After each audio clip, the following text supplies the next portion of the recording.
AFR On Demand is brought to you by Breck Golf. Try Beaver Creek today, just 20 minutes from downtown Baton Rouge in the Zachary area. They've got a PGA Tour driving range, a short game practice area, 30 to 40-yard practice shots. It's a great place to chip and putt and practice if you don't have time for a full round. Book your tee time today, golf.breck.org, golf.breck.org.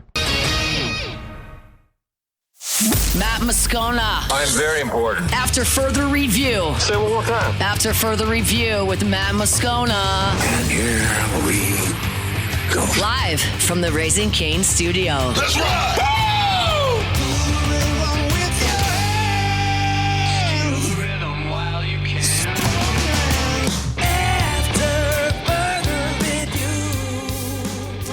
And off we go. Welcome aboard. Glad you're with us. It's AFR. Presented by LouisianaSports.net. We are live today at Marucci Hitter's House on Seagan. Saints back on the practice field for day 2 of fall camp. A legend bids the New Orleans Saints farewell.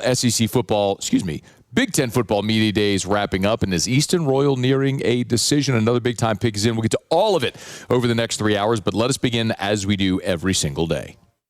It's time to pop the top on another edition of AFR with Bud Light. Drink easy. Breeze on 3rd and 7. It is complete for a first down to Taysom Hill. He's inside the 20, still going, the 10, the 5, to the end zone for a Saints touchdown. It was completely expected. But it is now official, the end of an era in New Orleans. After 9 incredible seasons, Taysom Hill announcing on social media Wednesday night that he will not be back with the New Orleans Saints, something I think that was a foregone conclusion. And it's something that we've talked about it for quite literally months now. Taysom, this was after the Jets game at the end of last season, the final home game of last year. He was asked if it was his final home game as a Saint. This is what he said. As I was driving to the stadium today, you start to think about the last 9 years and what it's meant to me and my family and the city and stuff. So I think for me personally, you just try to take it all in, we had a great experience here tonight, and I don't know what the future holds for me, but it was a special day for me and the family.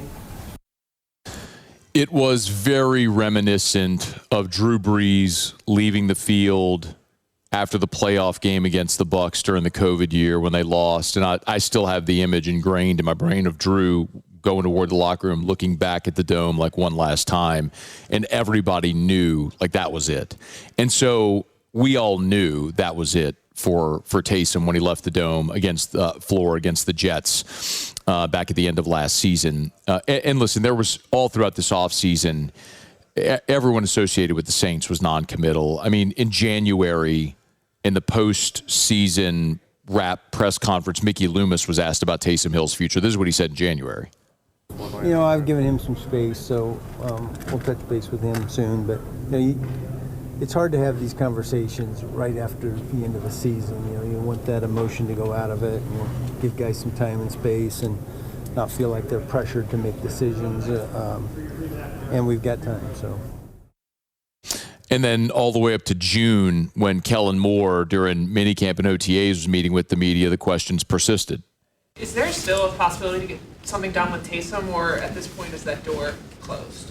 We haven't necessarily had any conversations up to this point, but you never know.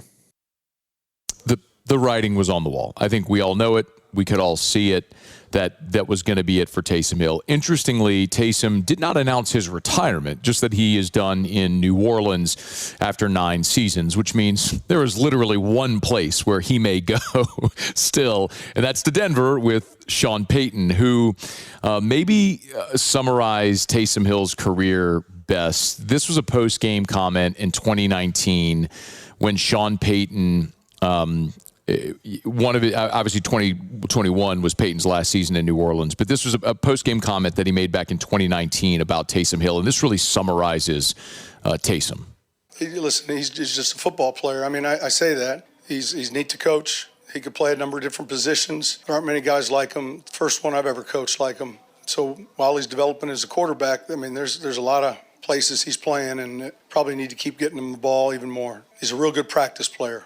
And I think that coupled with his athleticism and his love for the game, I don't know that there's anyone that enjoys playing football more than him. And that's kind of rubs off, kind of contagious on his teammates. And so when guys like him make a play, you see the bench get excited. And that quality that a player has that endears himself to other teammates, I think is very strong and important. And he's one of those players.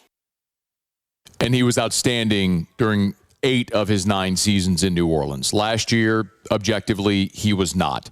But that shouldn't take any of the shine off of what Taysom Hill during his time in New Orleans, because he was an outstanding player. Now, last year, of course, he came off the injury in 2024 when he had the gruesome knee injury where he played just 8 games. He comes back a season ago. He's 34 years old. He's coming off of a devastating knee injury. And Sean Payton, Pete Carmichael, the offense that had been built, that he was a central figure in for most of the decade, was no longer there. It was now Kellen Moore's offense, and it was going to be run however Kellen Moore wanted to run it. And Kellen Moore isn't the one that was the brainchild behind the Taysom Hill role. So I get asked often, well, who's going to be the next Taysom Hill? And the answer is nobody. Quite literally, the answer is nobody. There isn't going to be another Taysom Hill. There's a reason nobody else in the NFL has a Taysom Hill, because he is a one of one. He was a unique figure, and I mean that in the most literal way. Unique means one, not rare, unique. There's nobody else in the NFL. There's no other team that has a player like Taysom that does all of those things to the effectiveness and to the degree that Taysom Hill did for all those years. And Kellen Moore didn't know what to do with it. You had an aging player coming off of injury and was forced in an offense where it didn't fit, and it showed. He ran for just 114 yards last season as a pass catcher. Taysom Hill a season ago had just 91 receiving yards. He was just a shell of what he was. So contractually, it was obvious his contract was up. He wasn't going to be back. But I know I said this at the end of last football season, and I'm going to say it again. I believe Taysom Hill will be a New Orleans Saint Hall of Famer. That's not even a question. Like, Taysom Hill will be in the New Orleans Saints Hall of Fame and should be. It's totally justified. But I believe Taysom Hill should also be in the Pro Football Hall of Fame. Now, hold on. Hear me out, okay? If you remember this convo when the season ended, I'm going to reiterate my points, but I want you to hear me out. Taysom Hill is not a Hall of Fame quarterback. Taysom Hill is not a Hall of Fame running back. He is not a Hall of Fame receiver. He is not a Hall of Fame tight end. He is not a Hall of Fame specialist, special teams player. He is none of those things. But nobody in the history of the NFL has done all of those things to the degree that Taysom Hill has. The only comp, literally, in the history of the NFL is Frank Gifford. Frank Gifford and Taysom Hill are the only players in NFL history to rush for at least 25 touchdowns, throw for at least 10 touchdowns, and catch at least 10 touchdowns. That's it. The only two in the history of the NFL. Frank Gifford played the 1950s, 70 years ago, and he's in the Hall of Fame. Now, if I had a vote, Taysom Hill would not be a Hall of Famer. Like, I would not have Taysom Hill on my Hall of Fame ballot. However, the Hall of Fame Selection Committee has set a precedent whereby specialists do get in. I just mentioned Frank Gifford. Ray Guy is the lone punter in the Pro Football Hall of Fame. There are 5 place kickers in the Hall of Fame, although a guy like George Blanda was a two-way player, not just a place kicker. But the one that really is the most comparative is Devin Hester. Devin Hester is not a Hall of Fame wide receiver. Devin Hester was a very average wide receiver in the NFL. Devin Hester went into the Pro Football Hall of Fame because for a decade, he was the best kick returner in the game, and quite honestly, the best kick returner that has ever played the game. As a receiver, Devin Hester caught 3,300 yards in his 255 receptions for 3,311 yards. That's it. 16 touchdown receptions. But he set the NFL record for return touchdowns. And because he was a great specialist, he got in the Hall of Fame. So I look at Taysom Hill through that prism. If you had a spot for Devin Hester, then there should be a spot for Taysom Hill because he did a thing that quite literally nobody else has done at the level he's done it. And the only one close is in the Hall of Fame in Frank Gifford. So I don't think that's going to happen for Taysom Hill, but it is something that should absolutely be considered with Devin Hester as the comparison, as the comp. Now, I also want to say that Taysom Hill, he exhibited such an incredible amount of humility because that's a guy who wanted to play quarterback, who saw himself as a quarterback. But it was increasingly obvious as his career went on, he was never going to be an NFL quarterback. I fought that battle with many of you over and over and over throughout the years when the Saints kept toying with the idea of making him a quarterback, which was obviously never going to happen. But instead of doing what Tim Tebow did, which is say, I'm going to be a quarterback and that's it, Taysom Hill was willing to play this role that Sean Payton dreamed up for him. And it turned him into a guy who had a 9-year career in New Orleans and is beloved in the city and changed his life. You heard him say it. That humility and willingness to do whatever the team needed him to do to win is what won over fans and what helped the Saints be an incredible team during that run, one of the winningest teams in the NFL during that stretch in 2017 through 2020. And Taysom Hill was a massive part of that. You know, I think like Tim Tebow could have been that guy if he was willing to be a guy that covered kicks and blocked punts and caught passes and ran the ball out of the I formation or as an H-back. Like, he could have been that guy, but he only ever wanted to be a quarterback and wasn't going to do anything else. Taysom Hill showed the humility to say, I'll do whatever we need to do to win. And he did it over and over and over again.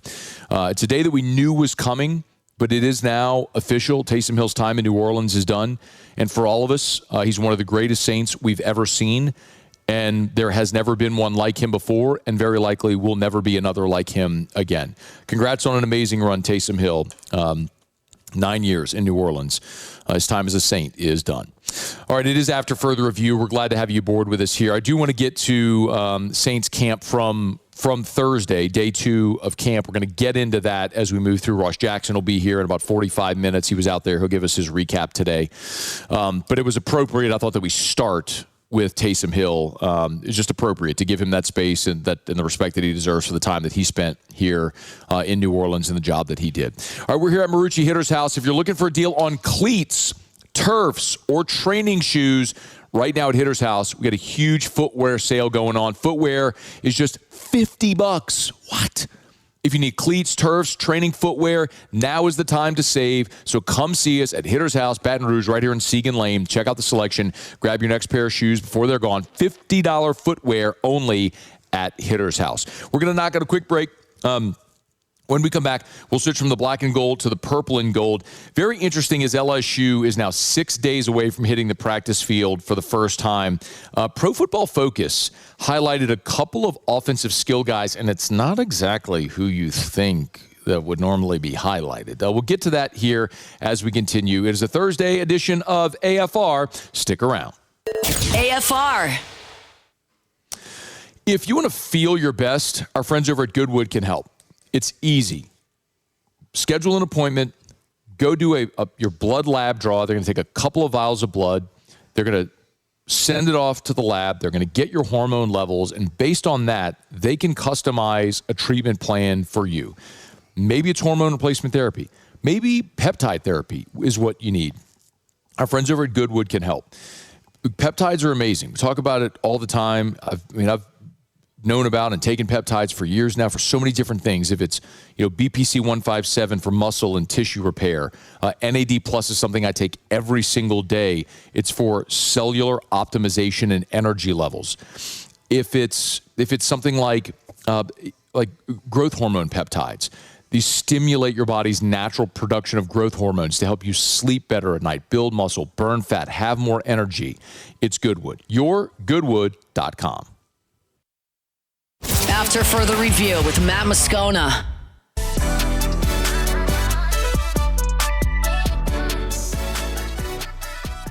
It was looking that way. I haven't gotten the finalized. I know they're going second opinion and all that stuff right now, but obviously didn't look great based off the initial results.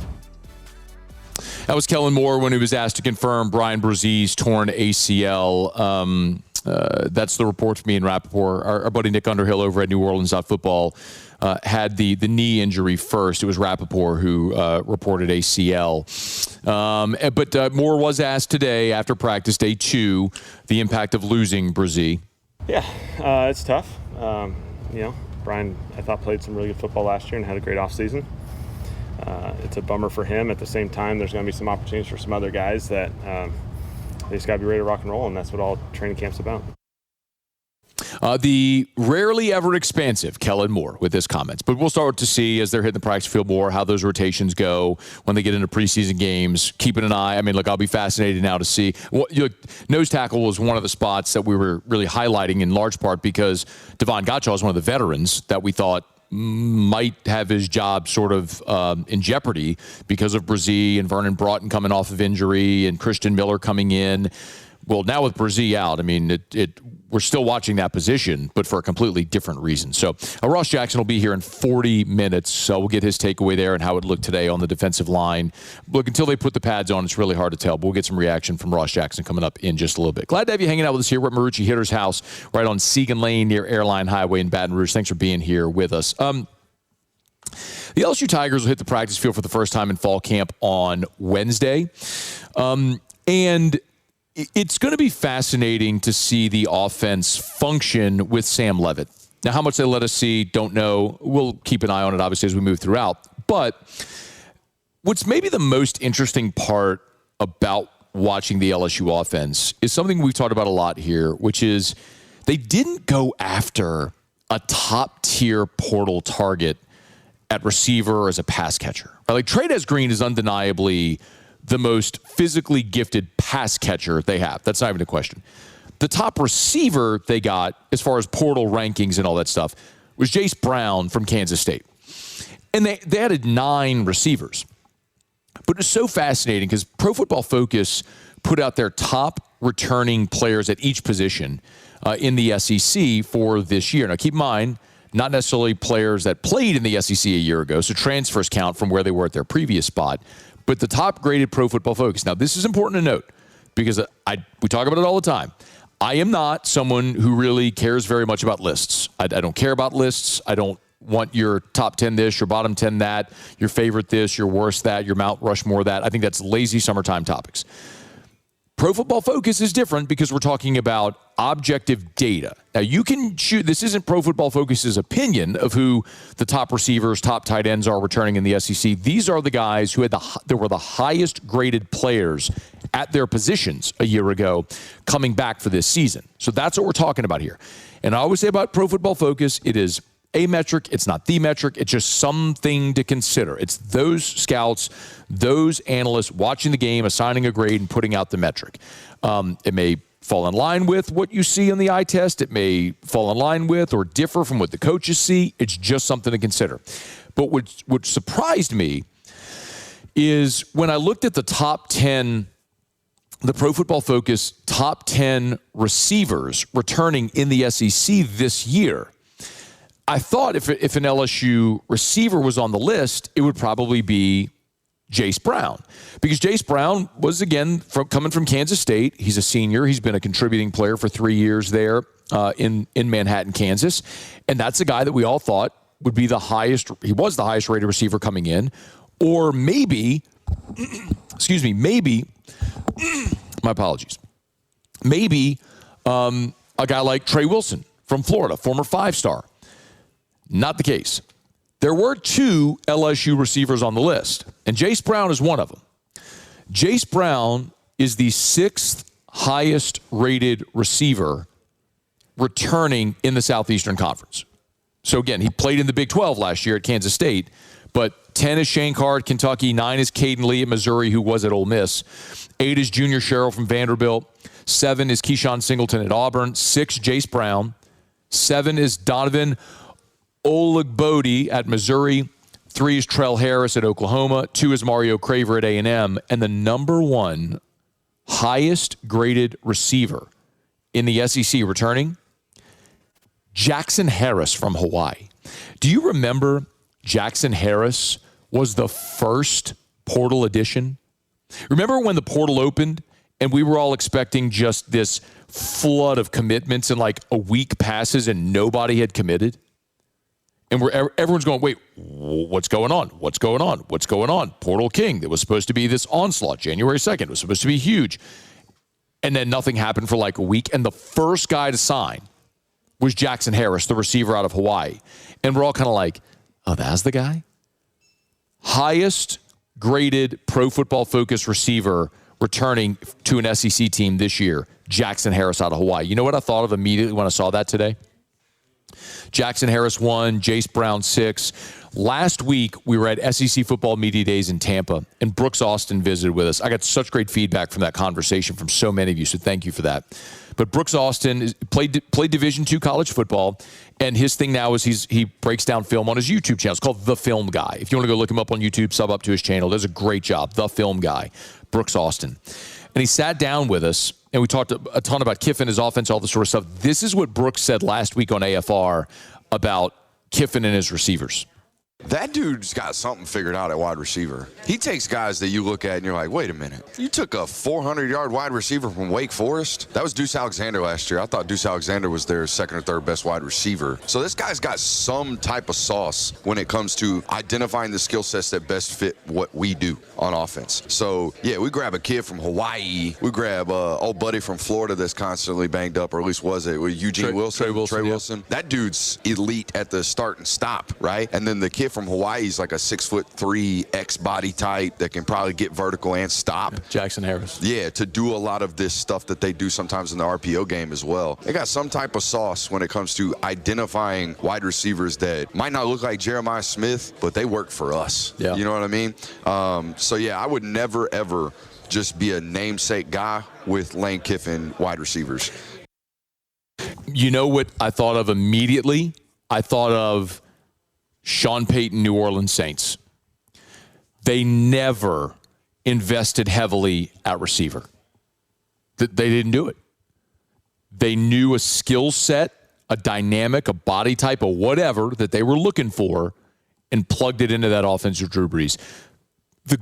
At the time, the greatest offense in NFL history was the 2011 Saints. That's not hyperbole. They literally put up more yards than any team in the history of the NFL in 2011.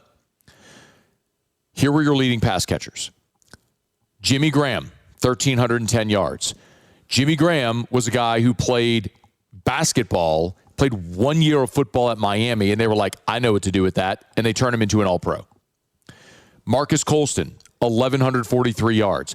Tight end who was a receiver at a tight end at Hofstra, 7th-round pick. They turn him into a receiver, becomes the greatest receiver in Saints history. Darren Sproles, a 5'0" running back, was your third leading receiver with 710 yards. Lance Moore, 5'10", undrafted out of Toledo, was your fourth leading receiver on that team. You get the point, like what I'm talking about here? It was Sean Payton knew what he was looking for in that offense among his pass catchers. Robert Meacham was on that team. Devery Henderson was older in his career. At that point, those were guys who were high draft picks, but they were overshadowed by the other guys. Those were guys, Devery and Meacham, that were drafted by previous. I guess Meacham was drafted during by Sean Payton, but Devery was inherited.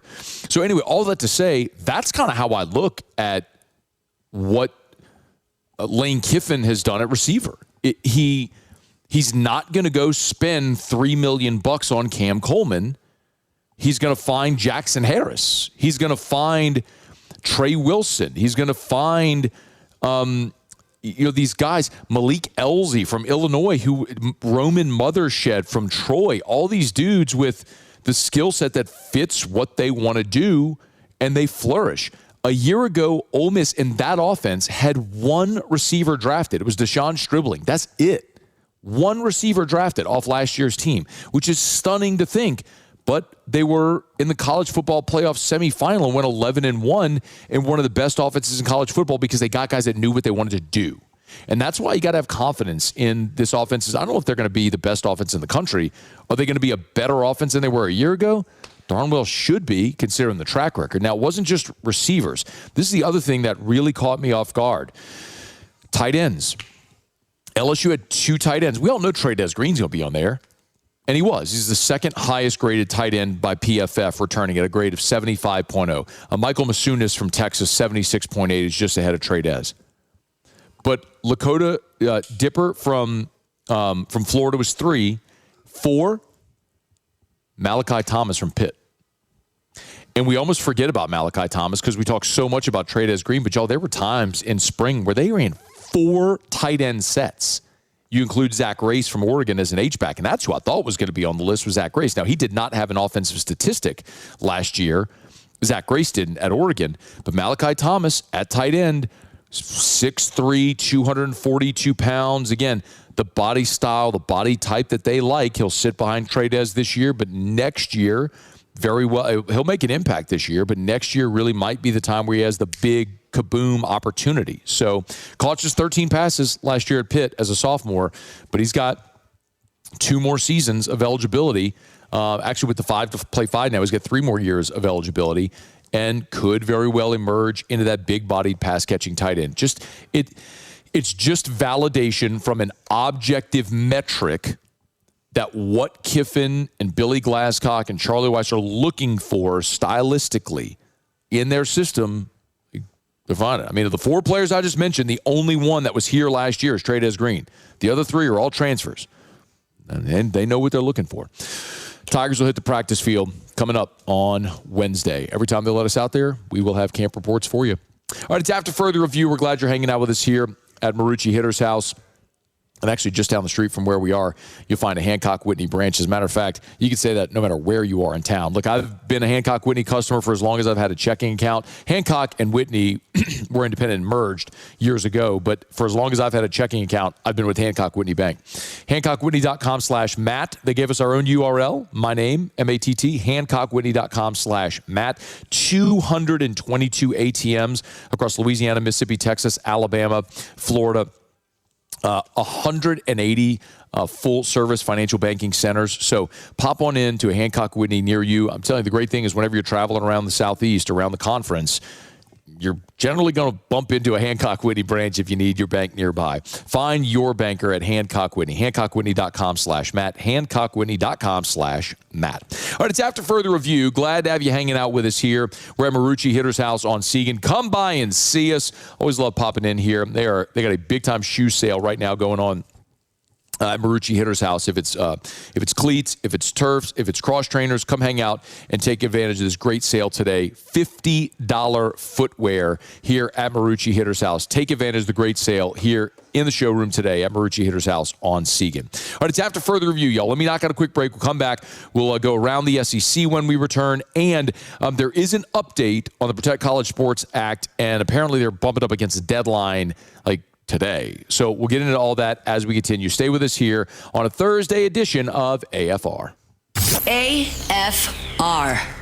You know, I love telling you about Darren James every day. And I say, if you're thinking of selling your home, call Darren James, get your home sold. This is an honest-to-goodness true story today. A coworker of mine is selling their home, and they already have a realtor. But their realtor is in a different market, and they were having trouble with comps for their home in their neighborhood here in the greater Baton Rouge area. And so my coworker said, hey, how well do you know Darren James? We already have a realtor, but do you think he'd be willing to help us with comps in this issue we're having? I said, I know Darren, and I guarantee he'll help because he's one of the greatest humans I know, and he loves helping people. Texted Darren, immediately replied, said, absolutely, it'd be my honor to help, give him my contact, connected them. They're well on their way. The point is, if you need to sell your home, you want the best, an unbelievable customer service experience, you want Darren James. 335-7666. 335-7666 for Darren James. Think real estate, think Darren James. Literally, as I was sitting here at Marucci Hitter's house before we were coming on, maybe 20 minutes before we came on, Chef Layton over at Supper Club shot me a note. They have 7 spots remaining. So I told you this was going to sell out. if you love whiskey, they have a rare event, a rare tasting event coming up Monday. So Supper Club is closed on Monday, but they're opening just for this rare event. And walk-ups are not welcome. You have to reserve your spot because space is very limited. It's 6 courses, and Chef Layton told me it's all meat.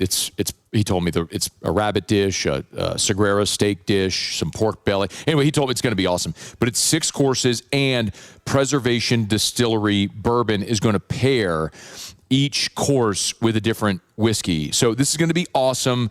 And again, there's only 7 spots remaining. It's $250 a head. That includes your food, your whiskey, your tip, your tax, all in. If you're interested, call over to Supper Club. SupperClubBTR.com. After further review with Matt Moscona.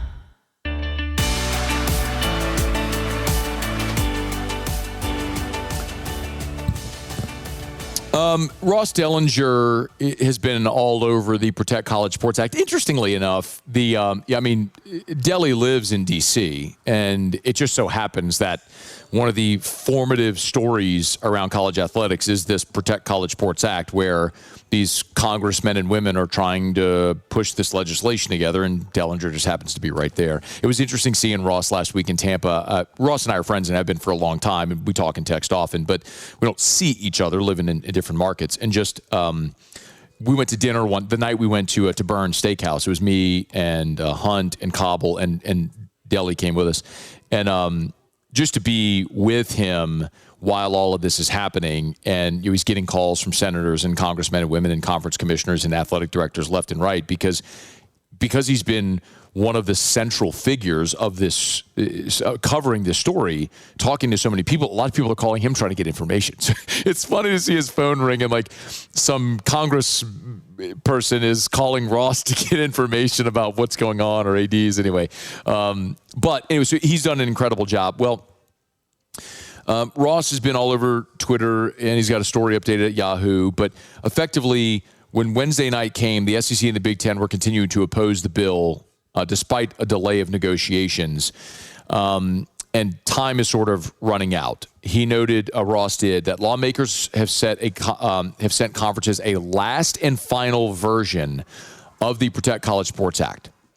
They did so around midnight, and revising key sections, as he notes, setting a 10 a.m. deadline for the leagues to agree. So earlier today, no more negotiations. This is all according to Ross. No more negotiations, no more back and forth, and it's unclear as of now what is going to transpire. The bill must be sent to the Senate Majority Leader today to have a chance to reach the Senate floor for a vote next week. And this is before, obviously, the session ends. And the revised bill, as he notes, I'm reading here from his Twitter, strengthens language in an attempt to close the loophole so many schools are using to circumvent the cap. That's sort of the big thing right now. So it would establish a certification process for athlete deals brokered by multimedia rights partners intended to prevent redirection of sponsor revenue. So the multimedia rights partners are the third party partners that handle a lot of the media rights for the schools. So, for example, we talk about like NILSU Max, the deal that LSU has with their multimedia rights partner that allows them to go sell the multimedia rights for LSU, but also sell endorsement deals for the student athletes. Well, a lot of schools are using that, what he's saying here, to go over the cap, and it's trying to establish a hard cap for that number. So we'll see if they're able to reach a deal, but it feels like the Protect College Sports Act, the furthest legislation has gotten in this respect of finding some type of guardrail for college football, appears right now in its current form to be in a dire position. If anything breaks or happens there, we'll certainly let you know. All right, it's After Further Review. We're brought to you by Arco Power Systems, ARCCO, arco.com. I'm not in studio, so Muse and Paul can't do it, but ARCCO. You don't know? No? You gonna remember it, though. Alondra and I, we were talking about jingles that get stuck in. Tell me you're not gonna be riding home tonight going ARCC. Yeah, probably so. Arco Power Systems, we have fun with that. But the bottom line is with Arco, what they do is industrial generator power. You're a business owner, you got a commercial industrial facility, power goes out, what happens to your business? Well, Arco.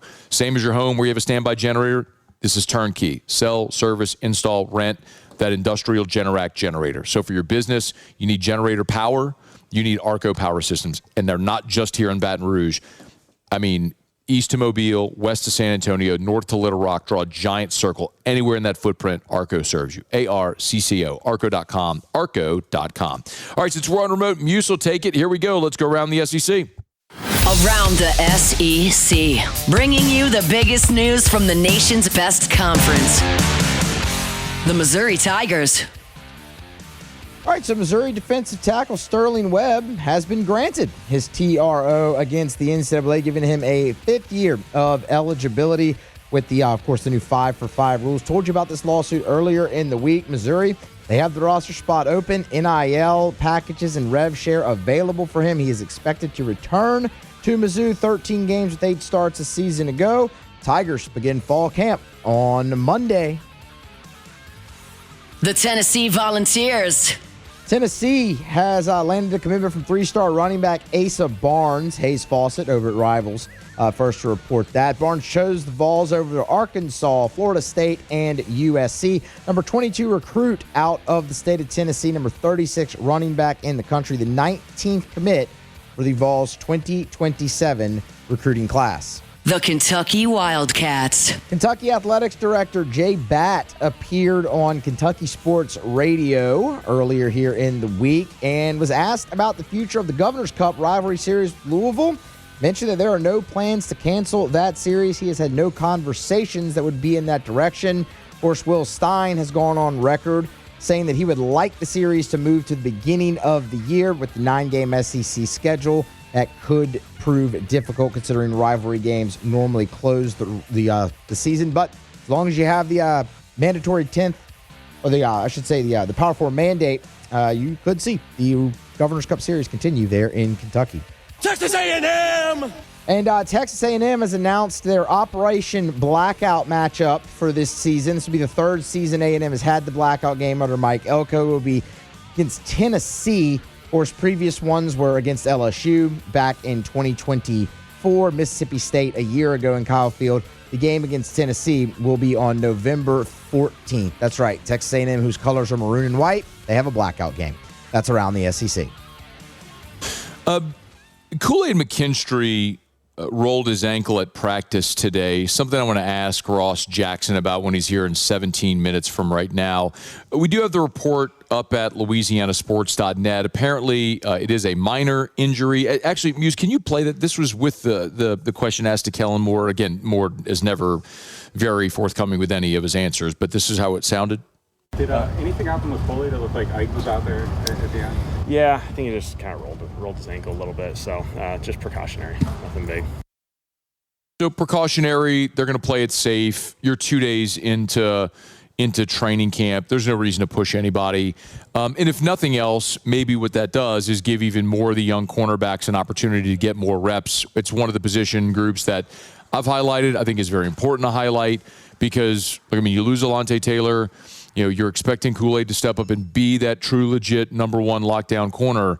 I have my reservations of if he can be that. He's a very good cornerback, but is he a guy that can, when you go play, we went through this. We went through all of his numbers from a year ago. Like when you go play the Seahawks and there's JSN, or you go play the Bengals and there's Jamar, like when you're going against the Rams and there's Puka, and you're looking at the best receivers in the NFL, can your guy go lock down their number one?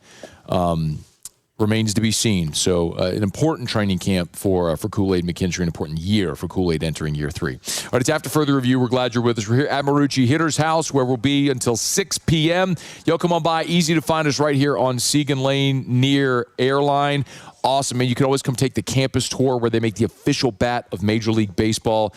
Such a cool place to come in. And right here in the storefront, they got a huge footwear sale going on right now. $50 footwear. What did you say? I said $50 footwear. Cleats, turfs, training footwear. Come on in. $50 footwear here at Marucci Hitter's House on Segan. We're going to knock out a quick break, come back, wrap up hour number 1 on a Thursday edition of AFR. After further review. Man, if you have ever thought of putting in a pool, call my friends over at Duplessis Pools. We've got precious few football Saturdays remaining. Precious few summer Saturdays remaining until football season starts dominating our Saturdays. But one of the things I love, living in Louisiana, it don't matter. August, sometimes into September, sometimes early October. You're still swimming because it's hot. And so much fun, to have the outdoor TV rolling. You're in your pool with your favorite beverage, watching a game from the pool. Awesome. So if you've ever thought of that, if you've ever dreamed of putting in a pool, you need Duplessis Pools. A top 50 pool builder in America, as voted by Pool & Spa Magazine, 2 years in a row, the only pool builder in Louisiana to receive that designation, Duplessis Pools. So start online today, duplessispools.com, duplessispools.com. They're the best. It's duplessispools.com. After further review with Matt Moscona.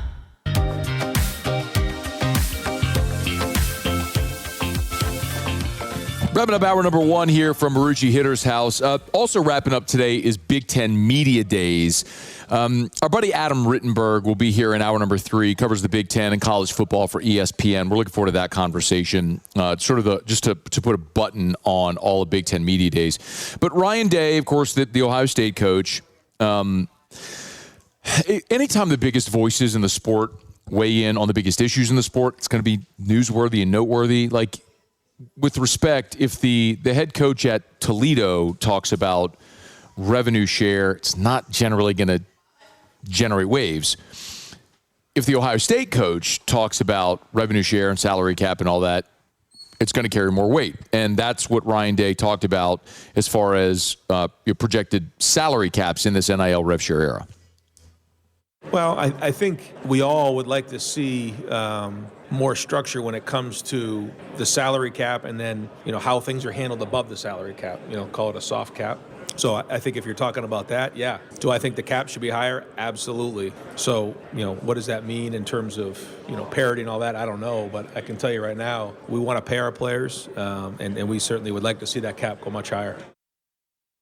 It's worth noting that Ohio State a year ago, their athletic department revenue was over $300 million, about $336 million. LSU, by comparison, was in the 220s. So Ohio State's in a position where they have tremendous revenue that not every school has. The really difficult part is when you talk about going over the cap, you're talking about NIL. How do you regulate NIL? That's the question that no one seems to have an answer to, because if we're talking about true third-party NIL that has to be approved by the CSC, how do you limit someone's earning potential off the field? Ryan Day also sort of talked about the increasing market. Well, if you look at the way it started and where it is now, every year it's I don't know the percentages, but it's exponentially gone up higher and higher. And anytime you have sort of an open market every year, you're going to see that go higher and higher. And so when you put a small cap on that, it makes it more and more challenging to compete and do things the right way. But eventually there's a cutoff. Remember, I want you to remember this. I can give you numbers, and I have to the best that I know. Look, in 2024, LSU's entire roster was just under $5 million, which is mind-blowing to think how far it's gone. But as an illustration, in 24, they spent about just under $5 million on the entire roster. Last year, it jumped to $18 million that LSU spent. Remember, Brian Kelly did the $1 million match. They front-loaded all the stuff. They finally made the investment. They missed on a bunch of guys, why Brian Kelly got fired, in part. This year, that number's going from 18 to 50, right?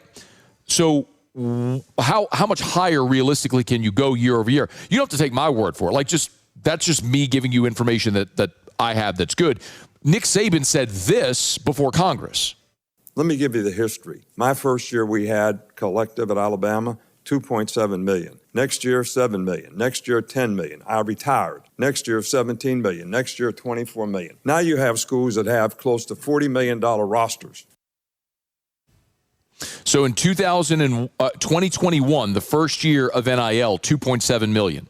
then 7, then 10, then 17, then 24, and who knows what they're spending now this year in Alabama. I would presume it's more than 24. But the point is, when you keep increasing that number every year, eventually you get to a point where you can't keep increasing unless you find new revenue sources. Hence, the private equity conversations and all the jersey patch deals and everything. But it's still not enough. So what do you do? I don't have the answer. I wish I did have the answer. What I do know is going to happen eventually is college football is going to break away. They're going to exist independently. The players will unionize, and you will actually have a salary cap. Like, that's what's going to happen eventually. It will happen in my lifetime. How soon? I don't know.